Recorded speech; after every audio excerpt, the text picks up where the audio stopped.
Assalamualaikum warahmatullahi wabarakatuh. Salam sejahtera untuk kita semua, para pemirsa. Berikut ini akan dijelaskan lanjutan dari alat-alat optika untuk video yang kedua. Di dalam video yang pertama telah dibahas tentang alat optik mata dan kacamata.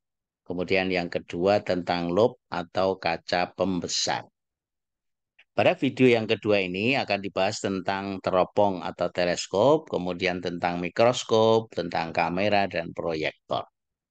Kita akan awali dari alat optik yang ketiga, yaitu teropong atau teleskop. Teropong adalah alat optik yang digunakan untuk melihat objek yang cukup jauh. Macam-macam teropong, yang pertama namanya teropong bintang. Nah, ini untuk melihat objek sangat jauh, bintang, bulan, dan lain-lain. Terdiri dari dua lensa positif, yaitu lensa objektif yang dekat dengan objek dan lensa okuler yang dekat dengan mata. Posisi bayangan oleh lensa objektif berada di titik fokusnya. Sifat bayangan adalah maya, terbalik, dan diperbesar. Nah, perbesaran yang dapat dihitung itu berupa perbesaran sudut atau anguler. Nah, ini contoh gambar dari teropong bintang. Kemudian ini adalah jalannya sinar, silahkan bisa dicermati. Jadi sifat bayangannya maya, tegak diperbesar, tapi perbesarannya menggunakan perbesaran sudut atau angular. Kemudian yang kedua, para pemirsa, teropong bumi. Untuk melihat objek jauh di atas permukaan bumi, tapi bayangan yang diinginkan tidak terbalik.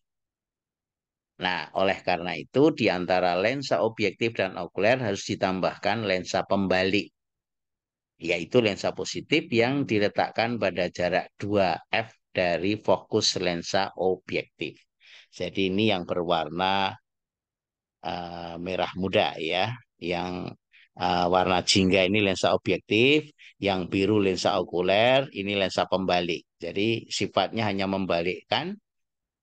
Nah, akibatnya apa? Maka panjang teropongnya menjadi panjang. Nah, ini adalah teropong bumi. Kemudian yang ketiga, para pemirsa, teropong panggung.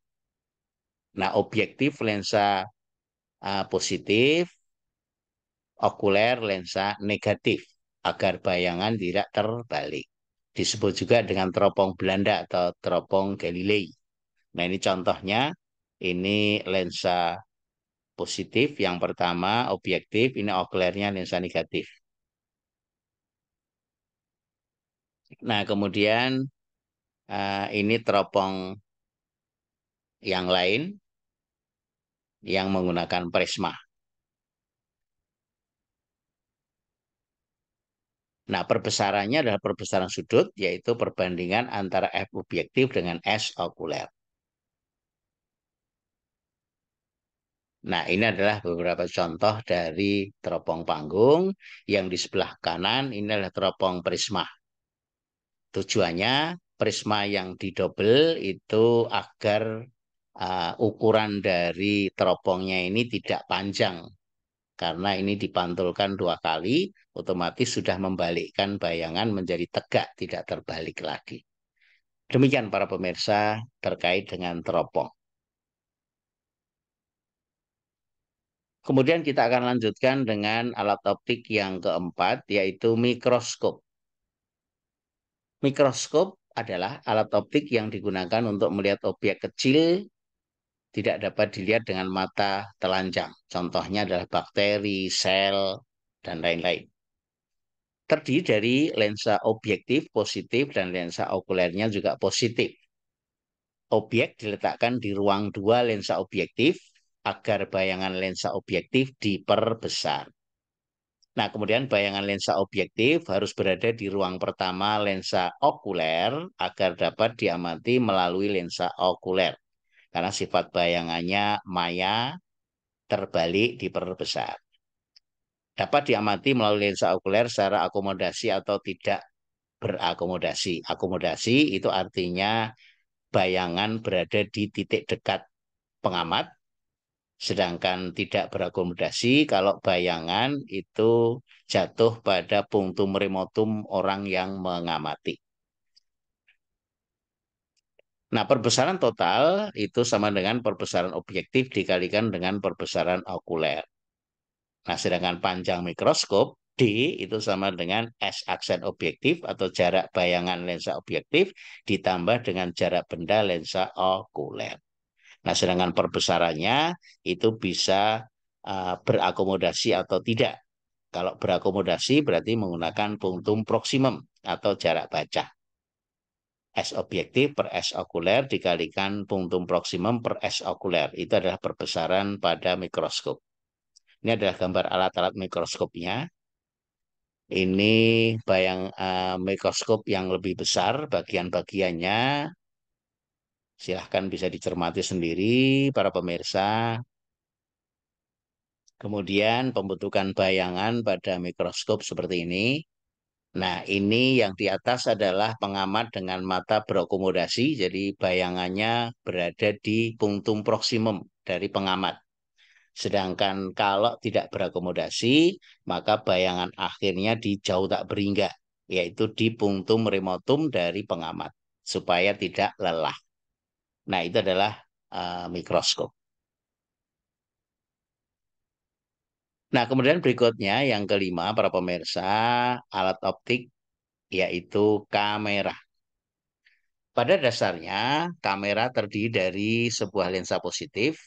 Sifat bayangan yang terbentuk adalah maya, maaf ini salah ketik, terbalik dan diperkecil. Posisi bayangan nyata diatur tepat pada posisi film.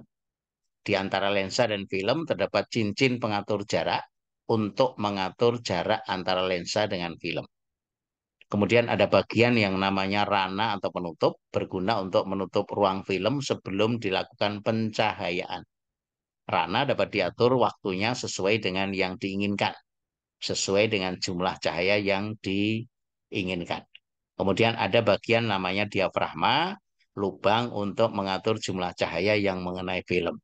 Nah, tentu saja kamera yang dijelaskan di sini adalah kamera konvensional yang masih menggunakan film yang diletakkan di posisi belakang lensa. Nah, berikut beberapa contoh kalau kamera yang model terkini ya. Ini sudah digital, ini juga kemudian ada tele dengan berbagai ukuran untuk melihat objek yang sangat jauh yang masih bisa diamati dengan jelas.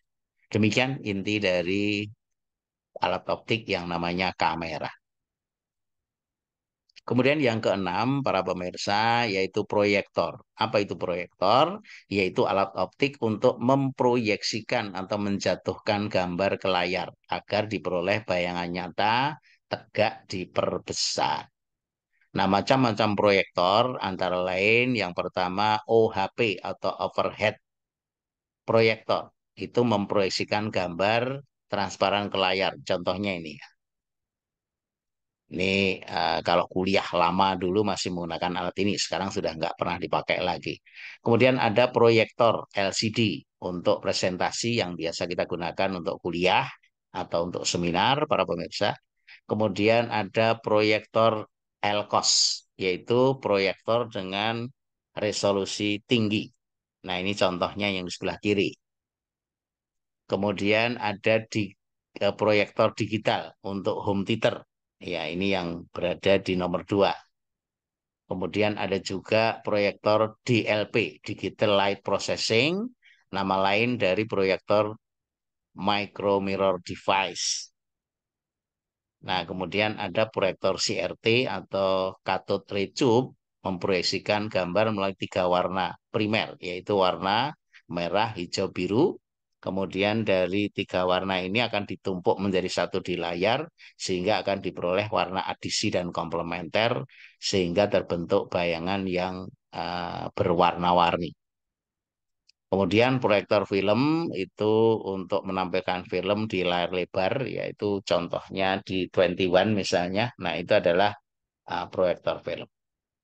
Demikian itu alat-alat yang termasuk ke dalam alat optik yang namanya proyektor. Demikian para pemirsa, mudah-mudahan penjelasan alat optik bisa dipahami secara umum. Terima kasih atas perhatiannya. Sampai jumpa di video selanjutnya. Assalamualaikum warahmatullahi wabarakatuh.